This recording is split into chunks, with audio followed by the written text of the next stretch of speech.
সুখবর, অনেকদিন পর সাকিবুল হাসান আবার ক্রিকেটে ব্যাক করতেছে, এটা হচ্ছে অনেক সুখবর। সে টেস্টে খেলা হবে আগামী 21 তারিখে সে খেলা হবে। সে এখন আমেরিকায় রয়েছে, আমেরিকা থেকে ডাইরেক্ট আসে ওই জায়গায় যে যোগ দেবে মঙ্গলবারে নয় বুধবারে।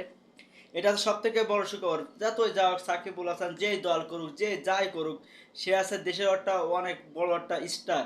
সে যদি খেলা হয় তাহলে সে আছে অলরাউন্ডার, সে ব্যাটেও যেমন বলেও তেমন। যাক, তার সব কিছু বাদ দিয়ে সে একজন ভালো একজন প্লেয়ার। তার অনেক দিন পরে ফিরে আসা টেস্টে, তার জন্য অনেক অনেক শুভকামনা। আর সাকিবুল হাসান থাকলে দলের আলাদা একটা বাড়ে, মানে সবাই আছে খেলার প্রতি একটা আগ্রহ দেখা যায়। আর সাকিবুল হাসান সে তো একটা অলরাউন্ডার।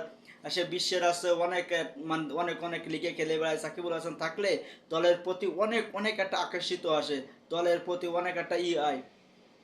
এখন সাকিবুল হাসান যেহেতু আসতেছে, সেহেতু দলের আছে সব থেকে আরো বেশি হবে। আর এখন নতুন যে কমিটি আছে এগুলো সব করার পরে তারপরে খেলে কি না খেলে সেটা পরের কথা। এখন যে সে রয়েছেন এসে, এটা সব থেকে বড় কথা। যেহেতু সে রয়েছে, তার মানে বাংলাদেশের অনেক অনেক উন্নতি করার মানে রয়েছে। আর যেহেতু পাকিস্তানি যায় পাকিস্তানিদের সাথে খেলা, সেজন্য সাকিবুল হাসানের খুব প্রয়োজন। আর সাকিবুল হাসান থাকা মানে অনেক কিছু। আর যেহেতু সাকিবুল হাসান থাকতেছে, তার মানে কি বাংলাদেশে অনেক অনেক জিতার পার্সেন্ট বেশি আছে। আগামী 21 তারিখের ভিতরে 21 তারিখে খেলা হবে। আর এর পরবর্তীতে জানাই দেওয়া হবে যে কয়জন আছে, 15 জন কে কে আছে নাম সহ। পরে এক সময় তালিকা করে দেওয়া যাবে। কিন্তু সাকিবুল হাসান আছে, এইটা তো সব থেকে বড় কি সুখবর ক্রিকেটের ক্রিকেটের